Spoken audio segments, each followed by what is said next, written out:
نحمدہ ونصلی ونسلم علی رسولہ الکریم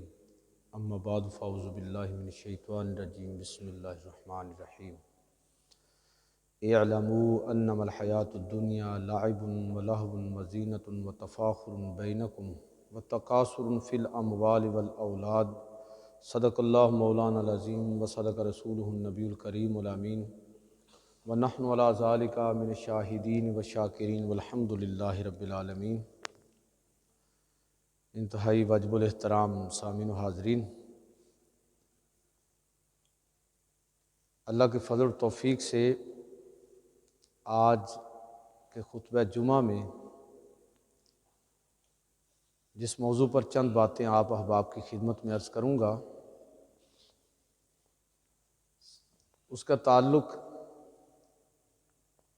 اس حقیقت کے ساتھ ہے کہ دنیا کے تمام مذاہب ان کا بنیادی مطمع نظر انسانوں کے روحانی سکون کا اہتمام کرنا ہے کہ انسان نفسیاتی طور پر مطمئن ہو اور اس دنیا کے اندر ایک پرسکون زندگی اور ایک روحانی سکون اس کا نصیب ہو۔ اسلام کا بھی ظاہر مقصد یہی ہے۔ تو آج کے خطبہ جمعہ میں آپ کی خدمت میں یہ عرض کرنا چاہوں گا کہ روحانی سکون کیسے ممکن ہے، ہم اپنی زندگی سے کیسے لطف اندوز ہو سکتے ہیں، زندگی کی حقیقتوں سے کیسے آشنا ہو سکتے ہیں، جبکہ جو میں نے آپ کے سامنے آیت مقدسہ پڑھی ہے عمومی طور پر زندگی کا تعارف کیا ہے۔ قرآن مجید فرقان حمید نے اس کے یہ 5 مراحل ذکر کیے ہیں۔ اللہ تعالیٰ ارشاد فرماتا ہے سورہ الحدید آیت نمبر 20 کہ اعلموا انما الحیاۃ الدنیا لعب ولہو وزینۃ وتفاخر بینکم وتکاثر فی الاموال والاولاد، اے لوگو جان لو کہ بے شک یہ دنیا کی زندگی کھیل ہے، لائبن کھیل ہے، لہون تماشا کہہ لیجئے، وزینتن اور بناؤ سنگار ہے، وتفاخر بینکم اور چوتھے مرحلے میں ایک دوسرے پر فخر کرنا، وتکاثر فی الاموال والاولاد اور زندگی کے آخری دور میں جب مال کما لیا، اولاد ہو گئی، تو اب مال اور اولاد کی بنیاد پر ایک دوسرے پر فخر کرنا، کثرت جتلانا، یہ ہے زندگی۔ قرآن مجید فرقان حمید نے اس کا جو عمومی تعارف اور مراحل ذکر فرمائے کہ انسان کا جو بالکل جسے آپ بچپن کا دور کہتے ہیں وہ کھیل کود ہے، لائبن کھیل کود ہے، تھوڑا بڑا ہوا لہبن تھوڑی فضولیات کے اندر پڑ گیا۔ تیسرے مرحلے میں وزینتن جب جوانی کی عمر کو پہنچا تو اب بناؤ سنگار ہے، اپنے آپ کو بار بار آئینے کے اندر دیکھنا ہے، اپنی طاقت کا احساس کرنا ہے، اور جب میچور عمر کو پہنچا تو پھر جب اس کو طاقت مل گئی، اقتدار مل گیا، دولت پاس آ گئی، سوشل سٹیٹس حاصل ہو گیا، تو پھر کیا ہے وتفاخر بینکم، پھر ایک دوسرے پر فخر کرنا کہ میں یہ ہوں، میرے پاس یہ ہے، اپنی اولاد پر فخر کرنا، اپنے مال دولت اور وسائل پر فخر کرنا، اور پھر آخر میں وتکاثر فی الاموال والاولاد، اور پھر زندگی کے آخری دور میں جو مال و دولت کی کثرت ہے، قبیلے اور خاندان کی جو عددی برتری ہے، اس کو اپنے لیے دوسروں کے مقابلے میں ایک فضیلت کا معیار بنا لینا۔ بس یہ ہے زندگی، عمومی زندگی یہی ہے۔ اگر یہ زندگی خدا و رسول کے تصور سے خالی ہو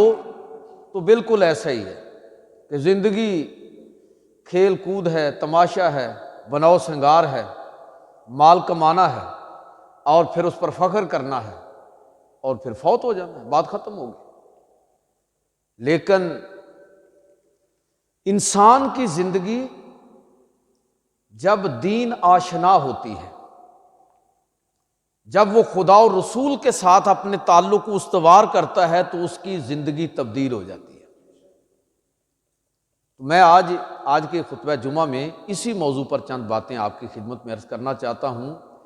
کہ انسان زندگی کی حقیقت سے کب آشنا ہوتا ہے۔ سب سے پہلی چیز تو اس میں یہ ہے کہ جب وہ اللہ رب العزت پر ایمان لے کے آ جاتا ہے۔ اللہ پر ایمان لانا یہ زندگی کی حقیقت سے سب سے پہلے جو اس کا تعارف توحید کے ذریعے ہوتا ہے، اور توحید بھی اس طرح کہ نبی کریم صلی اللہ علیہ وسلم سے صحابہ میں سے کسی نے پوچھا یا رسول اللہ کوئی ایک بات ایسی بتا دیں کہ بس وہ ہمارے لیے کافی ہو۔ نبی صلی اللہ علیہ وسلم فرمایا کہ قل آمنت باللہ ثم استقم، کہو کہ اللہ ایک ہے اور پھر اس بات پر ڈٹ جاؤ۔ بس اللہ ایک ہے اور پھر اس بات پر ڈٹ جاؤ۔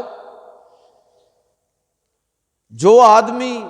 اس طرح توحید کے عقیدے کو پکڑ کر کھڑا ہو گیا اور پوری زندگی توحید کے اس عقیدے پر گزاری کہ اس میں کوئی ملاوٹ نہیں ہونے دی، تو یہ وہ شخص ہے جس نے اصل میں اللہ کی توحید کا مزہ بھی چکھ لیا اور ایمان کی حقیقت تک بھی پہنچ گیا۔ رسول اللہ صلی اللہ علیہ وسلم کا ارشاد ہے،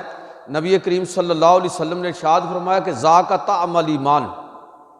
اس شخص نے ایمان کا ذائقہ چکھ لیا، من راضی باللہ ربا وبالاسلام دینا وبمحمد رسولا، کہ وہ شخص اس نے ایمان کا ذائقہ چکھ لیا۔ ہر چیز کا ذائقہ ہوتا ہے نا، ایمان کا بھی ذائقہ ہے، تو ایمان کے ذائقے کو کون شخص چکھے گا؟ نبی کریم صلی اللہ علیہ وسلم فرمایا کہ اس آدمی نے ایمان کا ذائقہ چکھ لیا جس نے جو اللہ کے رب ہونے پر راضی ہو گیا، جو اسلام کے دین برحق ہونے پر مطمئن ہو گیا، جو محمد صلی اللہ علیہ وسلم کے نبی آخر و زمان رسول ہونے پر مطمئن ہو گیا۔ یہ وہ شخص ہے کہ جس نے ایمان کی حقیقت کو پا لیا، جس نے ایمان کا ذائقہ چکھ لیا، اور اس کا اللہ پر ایمان اس درجے کا ہے کہ وہ جو کسی نے کہا نا کہ توحید تو یہ ہے کہ خدا حشر میں یہ کہہ دے یہ بندہ دو عالم سے خفا میرے لیے، اس طرح توحید اس کے جسم و جان کا حصہ بن گئی۔ اس طرح اس نے اپنے آپ اپنے رب کو اس انداز میں پہچان لیا۔ تو یہ وہ شخص ہے کہ جو زندگی کی حقیقت سے آگاہ ہوتا ہے۔ اللہ پر ایمان زندگی کے لطف اندوز ہونے کے لیے سب سے پہلی بنیاد ہے۔ دوسری چیز کہ اللہ کی توحید کا دروازہ کیسے انسان پر کھلے گا، وہ غور و فکر کے ساتھ، تعقل، تدبر، تفکر، علم، یہ اس پر توحید کا دروازہ کھولے گا۔ اس لیے ایک سچا حق کا متلاشی علم کا سب سے بڑا طالب ہوتا ہے۔ اس لیے نبی صلی اللہ علیہ وسلم آپ نے فرمایا کہ انما بعثت معلما، اور ایک حدیث کا مفہوم یہ ہے کہ مومن یا معلم ہوتا ہے یا متعلم ہوتا ہے، اس کی کوئی تیسری حالت نہیں ہوتی، یا وہ سیکھ رہا ہوتا ہے یا وہ سکھا رہا ہوتا ہے۔ اس لیے کہ علم بذات خود جب انسان اس کے ذائقے سے آشنا ہوتا ہے تو اللہ رب العزت کی معرفت کے دروازے بھی اس کے لیے کھلتے چلے جاتے ہیں۔ اور میں اکثر ایک جملہ دہرایا کرتا ہوں کہ علم جو ہے یہ انسان میں تکبر نہیں بلکہ عاجزی پیدا کرتا ہے، اور علم کا ذائقہ جب کوئی انسان چکھ لیتا ہے، اور کب چکھتا ہے؟ جب وہ ان لوگوں کو جو ان سے علم میں پیچھے ہیں ان کو حقیر نہیں جانتا، کم تر نہیں سمجھتا، بلکہ اپنے آپ کو ان کا مکروہ سمجھتا ہے کہ میرے اوپر لازم ہے کہ جو فہم و فراست میرے رب نے مجھے عطا فرمائی ہے میں اب اس کو دوسروں تک منتقل کروں، دوسروں تک پہنچاؤں۔ پہنچانے کا طریقہ لکھ کر ہو سکتا ہے، بول کر ہو سکتا ہے، دعوت اور تبلیغ کے ذریعے ہو سکتا ہے، خطاب کے ذریعے ہو سکتا ہے، اور اس طرح بھی ہو سکتا ہے کہ آدمی اپنے وسائل کو اس مقصد کے لیے وقف کر دے۔ یہ تب ہوتا ہے جب یہ شخص، یاد رکھیے کہ علم کے راستے میں وہی شخص قربانی دے گا اپنے مال کی، اپنے وقت کی، جو اصل میں علم سے، علم کے ذائقے سے آشنا ہوتا ہے۔ تو لہٰذا یہ دوسری بات کہ زندگی سے اگر ہم لطف اندوز ہونا چاہتے ہیں، زندگی کی حقیقت کو جاننا چاہتے ہیں، تو میرے بھائیوں علم سے محبت کرو، اصحاب علم سے محبت کرو۔ سوسائٹی کا حسن وہ دانش مند لوگ ہیں، وہ آپ کے خطباء،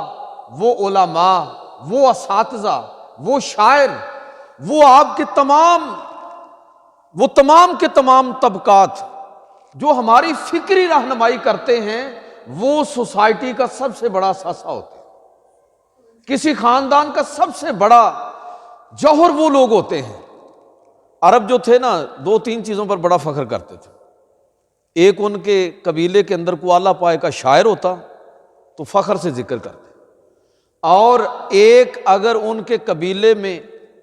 کوئی نستعلیق علمی اور ادبی قسم کی گفتگو کرنے والا شخص ہوتا تو اس پر بڑا فخر کرتے تھے۔ میں عرض یہ کرنا چاہتا ہوں کہ یہ تمام متمدن قوموں کے اندر یہی چیز رہی ہے۔ اگر ہم یہ چاہتے ہیں کہ ہم آگے بڑھیں تو ہمیں اپنا علمی ذوق جو ہے یہ بہتر کرنا ہوگا۔ زندگی سے لطف اندوز وہی شخص ہوتا ہے جس پر علم کے دروازے کھلتے ہیں، جو علمی مجالس کو پسند کرتا ہے، جو کتابوں سے محبت کرتا ہے، جو کتابوں کے چھن جانے پر آنسو بہاتا ہے۔ وہ علم کے موتی کتابیں اپنے آبا کی، دیکھا ان کو جو یورپ میں تو دل ہوتا ہے سی پارا۔ یہ اقبال ہی کہہ سکتے ہیں، جو علم کی، وسائل علم کی اور اہل علم کی قدر کرنے والے تھے۔ تو دوسری بات آج کی گفتگو میں یہ ہوئی کہ اگر ہم یہ چاہتے ہیں کہ ہم اپنی زندگی کی حقیقت سے آگاہ ہوں، زندگی سے لطف اندوز ہوں، تو علم کے راستے میں قدم رکھیے۔ اور میں آپ کو حدیث کی بنیاد پر یقین دلا رہا ہوں کہ جو شخص علم کے راستے پر چل پڑا، چاہے اس کی عمر 60-70 سال ہی کیوں نہیں ہوگی، لیکن اس کو شوق ہو گیا ہے، اس کی توجہ ہو گئی ہے، وہ خود شاید اس طرح کوئی اس نے فارمل ایجوکیشن اس طرح نہیں لی ہوگی، لیکن وہ اس حقیقت سے آشنا ہو گیا، علم کا ذائقہ اس نے چکھ لیا، تو وہ اپنے وسائل کو جب اس راستے میں لگا دیتا ہے، جب علم کے راستے میں چل پڑتا ہے، تو چاہے خود وہ بظاہر لوگوں کو پیچھے نظر آئے، لیکن اللہ کے ہاں وہ اگر اس راستے کے اندر، اس خدمت کے اندر، اس فہم کے اندر اگر اس کی زندگی ختم ہو گئی، 60-70 سال کی عمر میں علم کا سفر کرنے والا آدمی جانتا ہے کہ میں شاید قرآن پاک کا ترجمہ مکمل نہ کر سکوں، شاید میں علم کے سارے دروازے نہ کھٹکھٹا سکوں، لیکن جب وہ چل پڑا اس راستے میں، تو میں آپ کو اللہ کے نبی کی وہ حدیث، اس کی طرف توجہ دلانا چاہتا ہوں کہ نبی کریم صلی اللہ علیہ وسلم فرمایا کہ جو شخص علم کے راستے میں چلا اور طلب علم میں تکمیل سے پہلے ہی اس کی موت ہو گئی تو وہ شہید ہے، اور جو شخص اپنے وسائل کو، اپنی زندگی کو، اپنے وقت کو اس مقصد کے لیے صرف کرنے والا ہے، وہ شخص بھی وہ ہے جو اصل میں علم کے راستے میں ہے۔ آپ دیکھیے ہماری جو جامع مسجد تاج ہے، اس کے بانی حاجی تاج دین رحمۃ اللہ تعالی، الحمدللہ میں ان کی زندگی کے آخری جو 8-10 سال ہیں مجھے رفاقت کا شرف حاصل ہوا، تو میں بارہا تعجب مجھے ہوا کہ وہ اس طرح کہ ہماری طرح کو انہوں نے پی ایچ ڈی نہیں کی ہوئی تھی، کسی یونیورسٹی اور کالج کے فارغ التحصیل بھی نہیں تھے، لیکن ایسا محسوس ہوتا تھا کہ جیسے اللہ نے ان کو علم کے ذائقے سے آشنا کر دیا ہے۔ میں نے دیکھا کہ وہ لوگوں کے لیے علم کے دڑا دڑ دروازے کھول رہے ہیں، مدارس، مساجد، ادارے، علماء، دینی خدمات۔ تو یہ وہ لوگ ہیں جو اللہ کے رستے میں چل پڑتے ہیں، اور قیامت کے دن وہ لوگ جو علم کے رستے میں چلے اور اسی دوران ان کو موت آ گئی، اپنے ٹارگٹ اچیو نہیں کر سکے، تو یہ وہ لوگ ہیں جن کو اللہ رب العزت شہداء میں کھڑا کرے گا۔ یہ وہ لوگ ہیں کہ تکمیل نہیں کر سکے، حدیثوں کے مطابق اب ان کی تکمیل عالم برزخ میں ہونے جا رہی ہے۔ حضرت آدم علیہ الصلوۃ والسلام اور ابراہیم علیہ الصلوۃ والسلام ان کے معلم ہیں، اور قیامت کے دن جب وہ اٹھیں گے تو یہاں سے جائیں گے تو طالب علم ہوں گے، لیکن جب قیامت کے دن اٹھیں گے تو ان کے لیے علم اس طرح دروازے کھول دیے گئے ہوں گے، اور آدم علیہ الصلوۃ والسلام اور ابراہیم علیہ الصلوۃ والسلام نے ان کی ایسی تربیت کی ہوگی اور ان کو اس انداز میں سکھایا ہوگا کہ ان کا شمار علماء میں ہوگا۔ تو میرے بھائیوں، زندگی کی حقیقت کو اگر ہم نے پانا ہے تو علم سے محبت کرنا سیکھیں۔ جب ہم علم سے محبت کریں گے تو اصحاب علم سے بھی ہمیں عقیدت اور محبت پیدا ہوگی، ان کی قدر اور عزت ہمارے دلوں میں اجاگر ہوگی۔ تیسری چیز جو میں آپ کی خدمت میں عرض کرنا چاہتا ہوں کہ زندگی کی حقیقت اور زندگی سے لطف اندوز آدمی تب ہوتا ہے جب سب سے پہلے تو وہ زندگی کو بہت بڑی رحم، اللہ کی نعمت سمجھے کہ یہ کوئی معمولی بات نہیں ہے کہ میری اور آپ کی عمر، جو خاص طور پر میری عمر کے لوگ ہیں اور بعض آپ میں سے مجھ سے بھی زیادہ عمر کے ہیں، تو وہ ذرا غور کریں کہ کتنے لوگ ہیں جو اس سے پہلے دنیا سے رخصت ہو گئے۔ اللہ تعالیٰ نے ابھی تک ہمیں موقع دیا ہوا ہے، تو کیا اس پر، اس زندگی پر، اس مہلت پر کیا ہمیں اللہ کا شکر نہیں ادا کرنا چاہیے؟ تو میرے بھائیوں، زندگی بذات خود اللہ تعالیٰ کی بہت بڑی نعمت ہے، اس نعمت کی ہمیں اس وقت کی قدر کرنی چاہیے، ایک ایک لمحہ قیمتی ہے۔ بدقسمتی سے ہم اپنی زندگی کے ان لمحات کو ضائع کر دیتے ہیں۔ اور پھر دوسری چیز یہ ہے کہ جو زندگی کے اندر ہمیں میسر ہے، جو نعمتیں اللہ تعالیٰ نے ہمیں عطا فرمائی ہیں، ان نعمتوں کو شعوری طور پر سمجھنے کی کوشش کریں۔ ہو سکتا ہے اللہ تعالیٰ نے آپ کو بڑا اچھا نیک پاک سیرت جیون ساتھی عطا فرمایا، اولاد بڑی فرما بردار عطا فرمائی ہو، آپ کے والدین آپ کے لیے عزت اور وقار کا باعث ہو، آپ کے بہن بھائی عزیز و اقارب اتنے اچھے ہوں کہ آپ کے لیے تقویت کا باعث ہوں۔ کیا یہ ارد گرد کا ماحول انسان کو اس چیز کی طرف توجہ دلانے کے لیے کافی نہیں ہے کہ وہ ان نعمتوں پر اللہ کا شکر ادا کرے؟ آپ اگر چاہیں تو اپنی آل اولاد، اپنے بیوی بچے، اپنے عزیز و اقارب، اپنے والدین، ان کو اللہ کی طرف سے ایک بہت بڑی نعمت اپنے لیے سمجھ کر اللہ تعالیٰ کے شکر گزار بن جائے۔ اور پھر اس کے علاوہ جو خارج کی دنیا کے اندر اللہ نے ہمیں نعمتیں دی ہیں، جو اللہ تعالیٰ نے ہمیں لوگوں کے اندر عزت اور وقار کی زندگی گزارنے کا موقع دیا ہے، کیا یہ تھوڑی نعمت ہے؟ کتنے لوگ ہیں جو رہنمائی کے لیے آپ کی طرف نظر کرتے ہیں، اس پر تکبر نہیں، شکر کرنا چاہیے۔ اللہ تعالیٰ کے سامنے گردن اور جھکنی چاہیے۔ اس لیے میں اکثر یہ کہا کرتا ہوں کہ یہ علم جو ہے نا، یہ انسان کے اندر تکبر نہیں پیدا کرتا، عجز و انکساری پیدا کرتا۔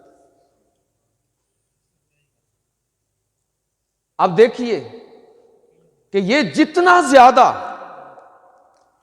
زیادہ انسان کو نعمتوں کا شعور ہوگا اور جتنا زیادہ وہ یہ سمجھے گا کہ اللہ کی طرف سے جو نعمتیں بھی مجھے میسر ہیں یہ میرا اس میں کوئی کمال نہیں، یہ رب تعالیٰ کی طرف سے عطا ہے، اتنا زیادہ اللہ تعالیٰ فرماتا ہے کہ وَلَئِن شَكَرْتُمْ لَأَزِيدَنَّكُمْ، اے لوگو اگر تم شکر ادا کرو گے تو ہم تمہیں اور عطا فرمائیں گے۔ نبی کریم صلی اللہ علیہ وسلم نے، ہم بڑے ناشکرے ہیں، زندگی ہمارے لیے لطف اندوز نہیں ہے کیونکہ ناشکرے ہیں۔ اللہ کے نبی صلی اللہ علیہ وسلم نے ہماری تربیت فرمائی، لوگو جب تمہارے دل کے اندر اس طرح کا حسد اور بغض پیدا ہو، دوسروں کو دیکھا ہے، نیچے تو دیکھتے نہیں، اوپر کی طرف دیکھتے ہیں، تو فرمایا کہ جب دوسروں کے مال و دولت کو دیکھو، ان کے حسن و جمال کو دیکھو، ان کی طاقت اور اختیار کو دیکھو، تو پھر تمہارے اندر شکر گزاری کیسے پیدا ہوگی؟ نبی کریم صلی اللہ علیہ وسلم نے اس کا طریقہ ہم کو سمجھایا۔ حدیث سنیے، حضرت ابو ہریرہ رضی اللہ تعالیٰ عنہ سے روایت ہے، نبی کریم صلی اللہ علیہ وسلم نے ارشاد فرمایا کہ اذا ناظر احدکم الی من فضل علیہ فی المال والخلق، کہ تب تم میں سے جب کوئی شخص کسی دوسرے کو اپنے نسبت زیادہ مالدار، حسن و جمال اور طاقت میں برتر دیکھے، فَلْيَنْظُرْ إِلَىٰ مَنْ هُوَ أَسْفَلَ مِنْهُ مِمَّنْ فُضِّلَ عَلَيْهِ، تو پھر چاہیے کہ وہ اس شخص کو دیکھے جس کو اللہ تعالیٰ نے مال و دولت میں، حسن و جمال میں اور باقی چیزوں میں اس سے کم تر رکھا ہے، تو اس کو احساس ہوگا کہ ہو سکتا ہے سینکڑوں لوگ، ممکن ہے ہزاروں، لاکھوں، کروڑوں، اربوں بھی ہو سکتے ہیں، کہ جب وہ کیلکولیشن کرے تو اس کو اندازہ ہو کہ یار اربوں لوگوں سے زیادہ، لاکھوں کروڑوں لوگوں سے زیادہ اللہ تعالیٰ نے مجھے عزت عطا فرمائی ہے، مجھے وسائل عطا فرمائے ہیں، مجھے مال و دولت عطا فرمائی ہے، مجھے جسمانی فزیکل زیادہ مجھے طاقت عطا فرمائی ہے۔ تو اگر وہ اس انداز میں سوچے گا مال اور دولت کے معاملے میں، یہ حدیث کا مفہوم یہ ہوا کہ مال و دولت کے معاملے میں ہم اپنے سے نیچے والے کی طرف دیکھیں، اور دین اور نیکی کے معاملے میں اپنے سے اوپر والے کی طرف دیکھیں، تو شکر گزاری کا جذبہ پیدا ہو، یا اللہ تیرا شکر ہے، اے اللہ تیرا لاکھ لاکھ شکر ہے کہ کتنے لوگوں سے زیادہ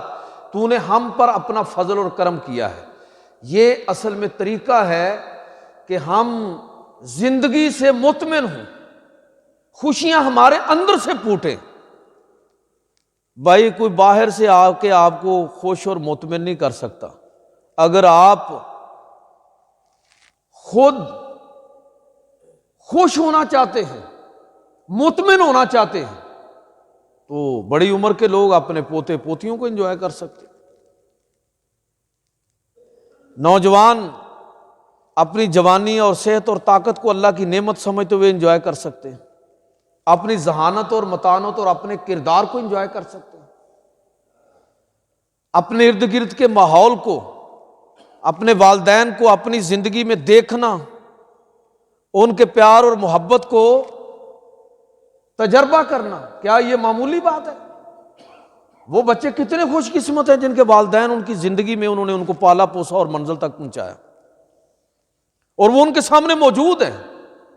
وہ چاہیں تو اس محبت کو انجوائے کر سکتے ہیں جو روزانہ اس کو ماں اور باپ کی صورت میں نظر آتی ہے۔ تو میرا کہنے کا مطلب یہ ہے کہ ہم خوش رہنا چاہتے ہیں، زندگی کے ذائقے سے آشنا ہونا چاہتے ہیں، زندگی کی حقیقت کو پانا چاہتے ہیں، تو بھائیو اس کا ایک طریقہ یہ ہے کہ اللہ تعالیٰ کی نعمتوں کو شعوری طور پر دریافت کریں۔ تیسری چیز، چوتھی چیز بلکہ، کہ اگر میں اور آپ چاہتے ہیں کہ زندگی سے لطف اندوز ہوں، زندگی کے اندر اطمینان اور ٹھہراؤ پیدا ہو، تو پھر قرآن مجید فرقان حمید سے، رسول اللہ صلی اللہ علیہ وسلم کی سیرت سے یہ بات ہم سمجھنے اور سیکھنے کی کوشش کریں کہ اللہ تعالیٰ اس آدمی کو، اس آدمی کی زندگی کے اندر ٹھہراؤ، سکون اور اطمینان پیدا فرما دیتا ہے جو اللہ کی مخلوق سے، انسانیت سے محبت کرنے لگتا ہے، اللہ کی مخلوق سے۔ انسان تو پھر بعد میں ہے۔ صحیح بخاری اور مسلم اور حدیث کی دیگر کتابوں کے اندر دو واقعات اللہ کے نبی صلی اللہ علیہ وسلم نے ہمارے سامنے بیان فرمائے۔ دونوں کو میں ایک ایک جملے کی صورت میں آپ کی خدمت میں عرض کروں گا کہ اللہ کے نبی صلی اللہ علیہ وسلم نے ایک ایسے شخص کے بارے میں بیان فرمایا کہ اس نے ایک پیاسے کتے کو پانی پلایا جس سے اس کی زندگی بچ گئی، تو اللہ کی طرف سے اس کے لیے جنت کا اعلان ہو گیا۔ اور ایک عورت، دوسری حدیث کہ ایک عورت جس نے ایک بلی کو باندھ کر بھوکا اور پیاسا مرنے کے لیے چھوڑ دیا، اللہ تعالیٰ نے اس کے لیے جہنم کا اعلان فرما دیا۔ اب مجھے آپ یہ بتائیے کہ وہ رب جو ایک جاندار، ایک کتے کو پانی پلانے کی وجہ سے جنت عطا فرما سکتا ہے، تو ذرا سوچئے کہ اگر جانور نہ ہو، کوئی عام جاندار نہ ہو، بلکہ انسان ہو، انسان اس کے ساتھ صحیح رویہ رکھتا ہو، دوسرے انسانوں کے لیے اپنے دل میں محبت رکھتا ہو، تو پھر جانیے کہ اس کے لیے جنت کیوں نہیں ہوگی۔ اور اگر کوئی شخص صرف ایک جاندار پر ظلم کرنے کی وجہ سے جہنم کا حقدار ہے، تو مجھے آپ یہ بتائیے کہ جو انسانوں پر ظلم کرے اس کی سزا کیا ہوگی۔ اللہ کے نبی صلی اللہ علیہ وسلم نے اسی لیے یہ ارشاد فرمایا تھا کہ لوگوں سنو، زندگی کو سیکھنا چاہتے ہو، زندگی سے لطف اندوز ہونا چاہتے ہو، تو پھر یہ سمجھ لو کہ اللہ کی ساری مخلوق سے محبت کرنا سیکھو۔ الخلق عیال اللہ فاحب الخلق الی اللہ من احسن الی عیالہ۔ لوگوں، ساری مخلوق اللہ کا کنبہ ہے، جانداروں سے محبت کرنا بھی، اسی لیے حضور صلی اللہ علیہ وسلم نے ظلماً شوقیت جانوروں کو لڑانے سے منع کیا ہے، شکار کرنے سے منع کیا ہے۔ ہاں، گوشت کے لیے شکار کرتے ہو تو جائز ہے، لیکن ویسے آپ جانوروں پر ظلم کرتے ہیں، اللہ کے نبی صلی اللہ علیہ وسلم نے ممانعت فرما دی۔ تو جانوروں، چرند پرند، ان کو اگر آپ دانہ دنکا ڈالتے ہیں، ان کے لیے پانی اپنی چھت پر رکھ دیتے ہیں گرمیوں کے موسم میں، ان کے لیے ان کے گھونسلوں کو گراتے نہیں ہیں، محفوظ رکھتے ہیں، ان کی اگلی نسل کے پلنے میں مدد کرتے ہیں، تو آپ سوچئے کہ آپ اصل میں اپنے رب کو راضی کر رہے ہیں۔ اللہ تعالیٰ کتنا خوش ہوگا کہ یہ بندہ، میرا بندہ، میری مخلوق سے اتنی محبت رکھتا ہے۔ الخلق عیال اللہ، حضور صلی اللہ علیہ وسلم فرمایا کہ مخلوق اللہ کا کنبہ ہے۔ فاحب الخلق الی اللہ من احسن الی عیالہ، اور اللہ کو اپنے بندوں میں سے وہ بندہ سب سے زیادہ پسند ہے جو اس کی مخلوق سے محبت کرنے والا ہے، اس کی مخلوق جو ہے اس پر ظلم نہیں کرتا، کوئی زیادتی نہیں کرتا، ایسی خام خواہ ان کو اذیت اور تکلیف کے اندر مبتلا نہیں کرتا۔ اس میں وہ حشرات الارض، زہریلے جو جانور ہیں، ان کا استثناء ہے، عمومی بات ہو رہی ہے۔ ان کو پیدا کرنے کے مقاصد اور ہیں، وہ کبھی آپ جو جو آپ کے سائنٹسٹ ہیں ان سے کبھی پوچھیے گا کہ یہ مختلف جانور جو اللہ تعالیٰ نے پیدا کیے ہیں تو ان کے فوائد کیا ہیں، وہ ایک الگ موضوع ہے کہ ایسے جانوروں کو کیوں کر پیدا کیا گیا جن کا بظاہر انسان کو فائدے کوئی نہیں، وہ اور مقاصد ہیں ان کے، وہ بھی کسی نہ کسی درجے میں جا کے انسان کے لیے فائدہ بخش۔ تو انسان اللہ کی مخلوق سے سب سے زیادہ محبت کرنے والا ہے۔ اور پھر اس میں اگر آپ یہ جوڑ لیں کہ یہ تو عام مخلوق کی بات ہے، اب اگر اس کو یہ حکم ہو کہ تم نے انسانوں سے محبت کرنی ہے، اور انسانوں سے بھی بلا امتیاز رنگ و نسل، بلا امتیاز مذہب و دین محبت کرنی ہے، اور یہ خدا و رسول کی تعلیم ہے،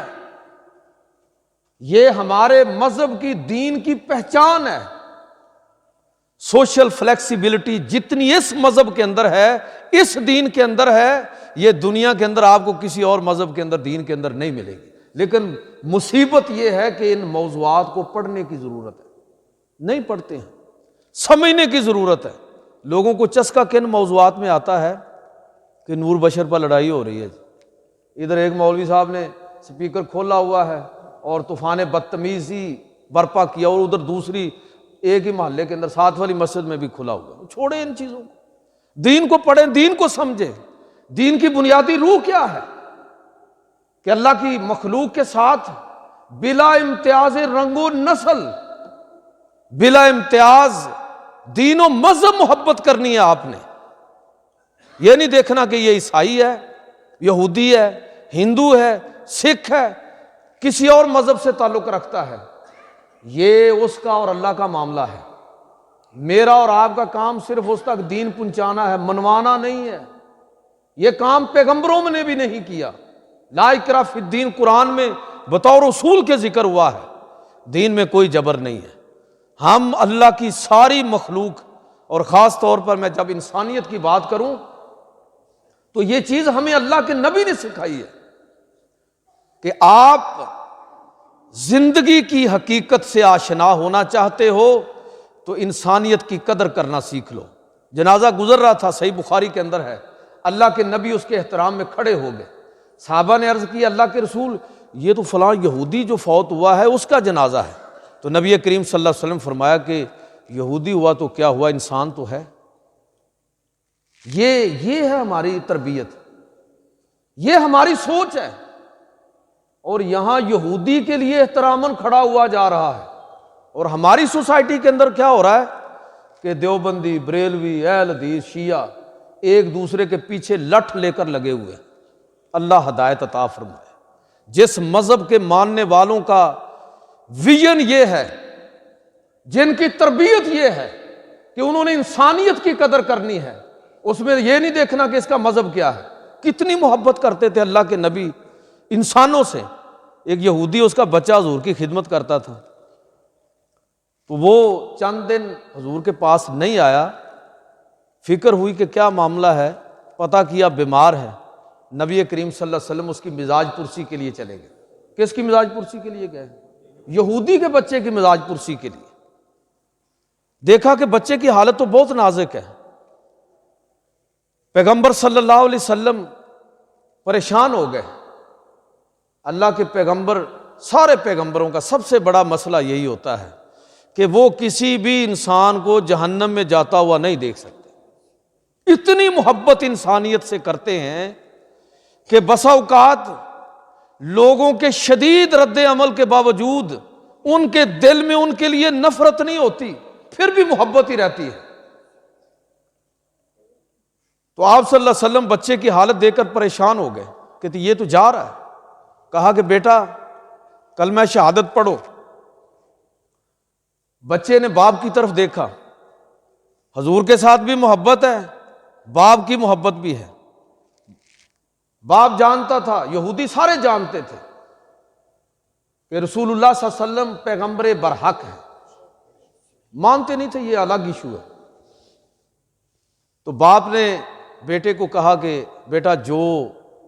کہتے ہیں مان لو۔ بچے نے کلمہ شہادت پڑھا، جان ہوا ہو گئی۔ اللہ کے نبی مطمئن ہو گئے کہ اللہ کا شکر ہے جس نے اس بچے کو جہنم کی آگ سے بچا لیا۔ اس واقعے سے جو بنیادی نقطہ میں عرض کرنا چاہتا ہوں وہ یہ ہے کہ ایک یہودی کا بچہ حضور کی خدمت کر رہا ہے، اور ہمارے ہاں باقاعدہ لوگ مسئلہ پوچھتے ہیں، جی ہمارے گھر میں کوئی غیر مسلم اگر کام کرے تو کیا اگر وہ برتن کو ہاتھ لگائے تو وہ برشٹ تو نہیں ہو جائے گا؟ ہندوؤں کے ہاں ہے نا تصور، کیا ہمارے برتن جو ہیں وہ پوتر رہیں گے کہ نہیں رہیں گے، پاک رہیں گے کہ نہیں رہیں گے؟ بھئی کیوں نہ پاک ہو جائیں گے؟ جس نجاست کی بات قرآن نے کی ہے وہ اعتقادی نجاست ہے۔ کوئی اپنے عقیدے کی وجہ سے فزیکلی ناپاک نہیں ہوتا۔ اگر وہ اپنی پاکی پلیدی کا خیال رکھتا ہے تو اس میں مسلمان اور غیر مسلم دونوں برابر ہیں، آپ اس سے بھی اسی طرح فائدہ اٹھا سکتے ہیں۔ اس کو بھی ذمہ داریاں سونپ سکتے ہیں۔ خیر میں بات جو کہنا چاہتا ہوں کہ یہ اس محبت کی وجہ سے ممکن ہوا جو اللہ کے رسول صلی اللہ علیہ وسلم کو اس بچے کے ساتھ تھی، اور بچے کے ساتھ محبت انسانیت کے ناطے تھی، اس لیے کہ وہ بچہ مسلمان تو تھا ہی نہیں، وہ تو یہودی کا بچہ ہے، لیکن ایک انسان کے ساتھ اتنی محبت اللہ کے نبی صلی اللہ علیہ وسلم فرما رہے ہیں کہ آخری لمحات میں وہ بچہ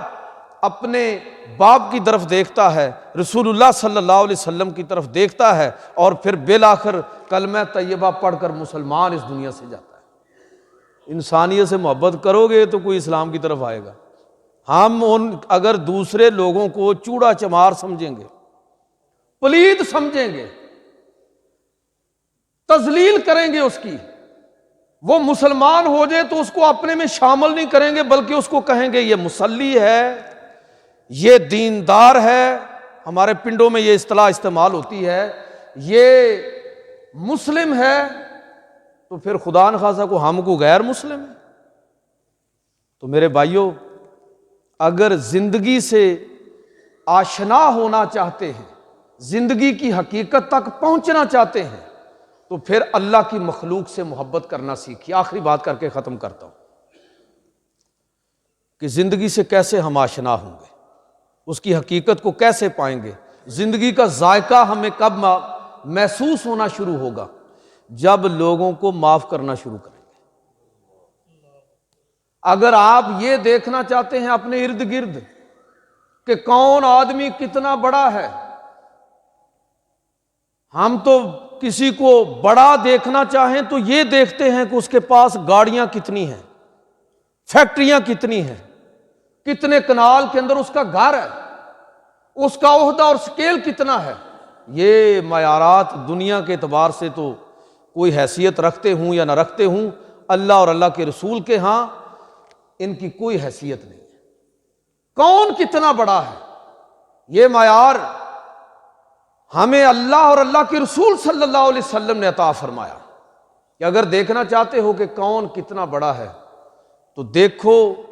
کون زیادہ معاف کرتا ہے۔ جو جتنا زیادہ دوسرے کو معاف کرنے والا ہو، عفو درگزر سے کام لینے والا ہو، دوسرے کو سپیس دینے والا ہو، وہ شخص سب سے بڑا ہے۔ اللہ سب سے بڑا ہے، اس لیے اللہ تعالیٰ سب سے زیادہ معاف فرمانے والا ہے۔ اللہ کے بعد اللہ کے رسول صلی اللہ علیہ وسلم سب سے بڑے ہیں، اس لیے اللہ کے بعد حضور سے بڑھ کر کسی نے لوگوں کو معافی نہیں دی، حضور سے بڑھ کر کسی نے لوگوں کو معاف نہیں کیا، اس لیے کہ اللہ کے بعد از خدائے بزرگ توئی قصہ مختصر، نبی کریم صلی اللہ علیہ وسلم انسانوں میں ہر اعتبار سے، اخلاقیات کے ہر معیار پر آپ تمام انسانوں سے سب سے بڑے ہیں، سب سے بلندی پر ہیں۔ خلق عظیم اللہ تعالیٰ کے آپ کے خلق کو، آپ کے اخلاق کو اللہ تعالیٰ نے سب سے بڑا قرار دیا ہے، تو اس کی ایک وجہ یہ بھی ہے کہ نبی کریم صلی اللہ علیہ وسلم سب سے زیادہ معاف کرنے والے ہیں۔ آپ دیکھنا چاہتے ہیں تو لوگوں کو دیکھیں، جو جتنا زیادہ نرمی رکھنے والا ہو، جتنا زیادہ معاف کرنے والا ہو، سمجھ لیے کہ وہ اتنا بڑا آدمی ہے، وہ اتنا زیادہ ہم سے بہتر ہے۔ قرآن مجید فرقان حمید کے اندر اللہ رب العزت ارشاد فرماتا ہے، لوگو وَلْيَعْفُوا وَلْيَصْفَحُوا، چاہیے کہ معاف کرو، چاہیے کہ درگزر سے کام لو۔ اَلَا تُحِبُّونَ أَن يَغْفِرَ اللَّهُ لَكُمْ وَاللَّهُ غَفُورٌ رَحِيمٌ، کیا تم اس بات کو پسند نہیں کرتے کہ تم لوگوں کو معاف کرو اور اللہ تمہیں معاف فرمائے؟ میں اور آپ اپنی اوقات کے مطابق لوگوں کو معاف کریں گے اور اللہ تعالیٰ اپنی شان کے مطابق معاف کرے گا، اور جب رب تعالیٰ ہمیں معاف فرمانے کا اعلان فرما رہا ہے تو اس کی بنیاد اور بیس کیا ہے کہ تم میری مخلوق کو معاف کرو، ان کے لیے رحیم بن جاؤ، ان کے لیے کریم بن جاؤ، ان کے لیے صلہ رحمی کرنے والے بن جاؤ۔ تو جب تم ایسا کرو گے تو اے لوگو، تم سوچ لو، سمجھ لو، اگر تم یہ چاہتے ہو کہ تمہیں معاف کیا جائے، تم سے درگزر کیا جائے، تو پھر یہ ہے کہ تم دوسروں کو معاف کرو، اللہ تعالیٰ تمہیں معاف کرے گا۔ سورہ نور کے اندر اللہ رب العزت نے اہل ایمان کے اس وصف کا ذکر فرمایا، حکم دیا ان کو۔ آخری بات اس حوالے سے یہ ہے کہ یہ معافی نہیں ہوتی کہ بدلے میں معافی دی جائے۔ نبی کریم صلی اللہ علیہ وسلم، یہ بڑی گہری بات ہے کہ رد عمل اگر رد عمل کے ہی تابع ہو تو یہ کوئی اعلیٰ اخلاقی قدر نہیں ہے۔ اس نے مجھے معاف کیا، میں نے اس کو معاف کر دیا، اس نے میرے ساتھ احسان کا معاملہ کیا، میں نے بھی احسان کر دیا۔ اگرچہ آج کی دنیا میں یہ بھی غنیمت ہے کہ کوئی احسان کرے تو بدلے میں احسان اس کو مل جائے، اس لیے کہ احسان لوگ کرتے ہیں اور بدلے میں تکلیف ملتی ہے۔ اللہ کے نبی صلی اللہ علیہ وسلم کی ایک حدیث ہے، حضور نے فرمایا کہ لیس الواصل بالمقافی، احسان کے بدلے میں احسان کرنے والا یہ صلہ رحمی نہیں ہے۔ فرمایا کہ ولاکن الواصل من اذا قوتیت رحمہ وصلھا، بلکہ صحیح معنوں میں صلہ رحمی کرنے والا، عفو درگزر کرنے والا وہ ہے کہ جب اس کے ساتھ کا تعلق قطع کیا جائے تو پھر بھی وہ اس کو جوڑ دے۔ یہ وہ شخص ہے جو صحیح معنوں میں عفو درگزر کے اس معیار پر ہے کہ اللہ تعالیٰ اس کے لیے اعلان فرما رہا ہے کہ الا تحبون ان یغفر اللہ لکم، اے لوگو ولیعفوا ولیصفحوا، چاہیے کہ معاف کرو، چاہیے کہ درگزر سے کام لو۔ اور کیا تم اس بات کو پسند نہیں کرتے کہ تم لوگوں کو معاف کرو اور اللہ تعالیٰ تمہیں معاف فرمائے؟ تو یہ چند وہ حقیقتیں ہیں جن سے میں نے آپ کی خدمت میں عرض کیا۔ اگر میں اور آپ چاہتے ہیں کہ زندگی کی حقیقت تک پہنچیں،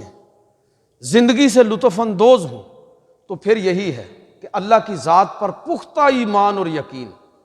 علم اور اہل علم کے ساتھ محبت، پھر لازم ہے کہ ہم شکر گزاری ہماری طبیعت اور مزاج کا حصہ بن جائے، لازم ہے کہ انسانیت سے محبت کرنے لگیں، ضروری ہے کہ ہم ایک دوسرے کو معاف کرنا سیکھیں۔ اللہ تعالیٰ مجھے اور آپ کو عمل کی توفیق عطا فرمائے۔